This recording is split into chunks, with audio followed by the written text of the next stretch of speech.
Hey guys, Geno Zero, how you doing? I hope all is well in YouTube land. Whatever part of the world that you are in. In my part of the world, we're going to make an omelet today. And now, okay, before I get started, I'm not like a professional eggologist or anything. I'm just a dude that likes to eat. And this is how I make my omelets. Feel free to use whatever ingredients you like. You know, I'm just a dudeologist of grubology. A dude that likes to eat. So we're going to go through and I'll show you how I make my omelets, and I'll show you the benefits of using a thin, lightweight cast iron skillet when I'm in my cooking process here. And this is the exact one. I'm going to be giving one of these away on my Facebook giveaway. We're going to run that through the end of March the 30th of 2019. We're going to be giving this away on Facebook. Just take a picture. Go to our website, RankinsCreekRabbitry.com. I will leave a link in the description box. Go there, purchase an item from our store, take a picture of you drinking out of your mug or sporting your shirt. Share that with me on Facebook, John Null, and you will be entered into the giveaway, and we're going to give one of these away. So we're going to make an omelet in this cast iron skillet, and it should be awesome. Here I've got my ingredients and stuff that I'm going to put in my omelet. I've got 2 pieces of bacon that I've chopped up fine. I've got 1 piece of sandwich ham that I have also chopped up. I've got about 1/4 of medium onion. I think this is 4 pieces of baby portobello mushrooms. I've got a couple of pieces of spinach leaves that I've chopped up, and about 1/2 of a tomato. I got 4 eggs and 1/4 cup of blended cheese. So the first thing that I'm going to do is I'm going to put my bacon pieces in here, start them a-cooking, because I believe omelets are best cooked in bacon grease, my opinion.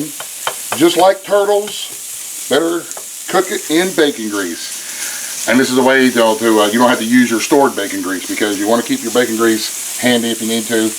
This way here, we're going to use the grease that is cooked out of these 2 pieces of bacon here, and that should be plenty for what we want to do. So now that we're getting that going, and we're starting to see a little bit of the grease in the bottom of the pan here, I am going to go ahead and toss in my onion that I have chopped here and let it start cooking and frying right along with our bacon.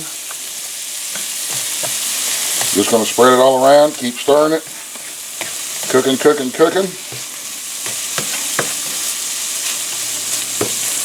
Man, it already smells good. Oh, see, this is grubology, y'all, right here at its finest. So now we're going to cook these 2 together for a little bit until they're done, I guess, if that makes sense. We are going to let the onions caramelize a little bit and the bacon pieces crisp up and give off all of the oil and grease that they are going to give off. So give us a second here to get all this stuff cooked up. It shouldn't take more than just a couple of minutes. And then we will show you the very next process that I'm going to use. Alrighty, you see that our onions are starting to get a little bit of caramel looking around the edges here, and our bacon's starting to crisp up just a little bit. So we're going to give it another little stir here, and you can smell the bacon and oniony goodness coming out of it. Alright, so now at this point I am going to toss in my ham pieces. We're going to let them fry up just a little bit. And this is also the time that I'm going to put in my mushroom and fry it up just a little bit. We're going to cook all this stuff together.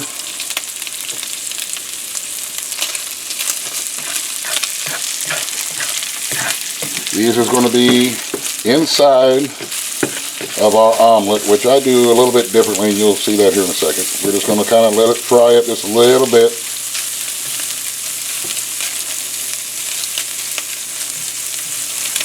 I have my skillet on medium heat. It doesn't take a lot of heat. We're not trying to set the the world land speed record for omeletting or whatever it is that stuff's called. So we're just taking our time, and we want a quality result versus a rapid result. Take your time, as Alton Brown says, your patience will be rewarded. Alright, that stuff's got a pretty good fry going on now. It doesn't take those little thin pieces long to cook. So now what I'm going to do is I'm going to get my spinach, put my spinach in there, and my tomato. These are the very last things that we're going to do. And again, this is going to be very quick here now. The spinach leaves and the tomato is not going to take very long at all to fry up. And we're just kind of basically warming them up, letting them get a little bit of that fried grease on them so they can absorb a little bit of the flavor and give off a little bit of the flavor that they have.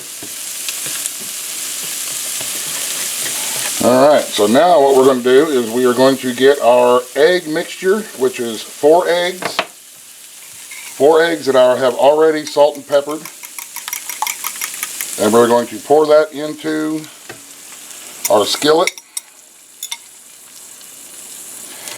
And we're going to let our egg surround all of the ingredients. And all through the middle of the egg, I am just going to kind of just move it. Move it a little bit, pull some of that loose egg over as it's cooking. Right now, we got fancy scrambled eggs. But as we do this, you see that little bit of space that comes into the egg like that. Fresh egg is going to run into there and start cooking, which is going to make flipping this a lot easy, and it's going to help it cook more evenly. And again, I'm not an eggyologist or any of that kind of stuff. I'm just a dude who loves to eat. And I have found over the years that when I do this with my omelets, that it helps it cook a lot more evenly and helps with the whole flipping process.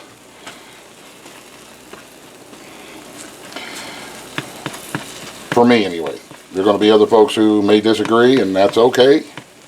Everybody does their own thing. The same thing with the ingredients. If you don't like ham, don't put in ham. If you don't like bacon, don't put in bacon. If you like something else that I didn't put in, please feel free.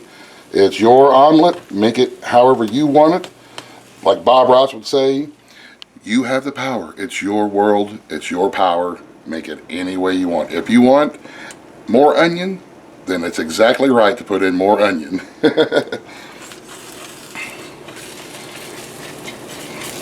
You see how that's coming together and cooking?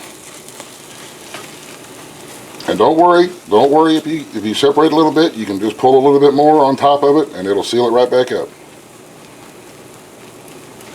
And at the very least, if you mess up like I will often mess this up, especially the flipping process, and then I just have some really cool looking scrambled eggs and it's okay.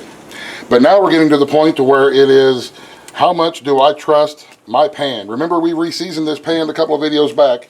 This is the one that we re-seasoned. And you can see right now it's not sliding, so all I'm going to do is I'm going to take my spatula and go around the edges to make sure that there's nothing that's sticking. And when this egg is ready, it's going to release. And when it releases, you'll see it'll slide all around and it'll be a good thing. Just run my spatula underneath. Some of the parts of the egg that are still cooking on the bottom may not be ready to release yet. You see how it's starting to release now? We're going to let that sit just for another second. And we're going to give it the old flip. And you saw that here first. So we're either going to have a successful omelet, really cool looking scrambled eggs, or possibly giant mess all over the stove tops. I would say probably number 3 is going to be the best bet. Letting it cook. And again, this is the benefit of having a lightweight, thinner cast iron skillet. You can do this. Exactly what I'm doing right now, you can totally do this. Because I'm nothing special. Alright.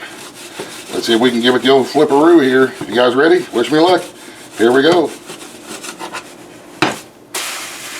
Here we go. It was a pretty successful flip. I'm happy with that flip. Alright, so now we're just going to kind of make sure that it's all down, touching the reverse side of the skillet. I'm going to take my 1/4 cup of blended mixed cheese, just whatever kind of cheese you like. I'm going to spread it around here on top of this omelet, like this, and it will start to melt. And again, remember the eggs were already salted and peppered, So I'm going to let this cook, and we're going to let it cook until the egg releases again. And you'll know that it releases and it's cooked when it starts to move in your pan. Same thing with cooking pancakes. If you were cooking a pancake the same way and you wanted to give it that patented flip in the skillet, you can totally do it with this skillet. Just like I say, keep your edges clean, and whenever it releases, then it's ready to flip. So there we go. You see our egg is sliding. To me, that is a cue that this egg is cooked and it has released from the pan. I'm going to turn my burner off. I'm going to come here to my plate, and I'm going to plate my omelet just like that. Not a beautiful job of plating. I'm quite sure professional chefs would have issues with my plate job here, my presentation, but there you have it. There is our omelet, and it is scrumdiddlyumptious, man. It's good for you. It's healthy. Benefits of the cast iron skillet. Make sure you guys get in on the giveaway. Visit our website to pick up your own Dutyologist of Grubology apron. Get in on the giveaway. Make yourself an omelet. It's not as hard as what you think. You can totally do it. Just takes a little bit of practice. If you mess up with the whole flipping, try to use a big spatula, or just have yourself some really cool scrambled eggs. Either way, it's going to be delicious. Thank you guys so very much for all your support and for watching our videos. I hope this helps. You guys have a great rest of the day. God bless. No taste test, because this one is for my wife and it's going to go straight to Lupita. She's already waiting for it. So there's not a taste test, but I guarantee you it's not poison and it's really good. God bless. In the end. Buzz, buzz, the end.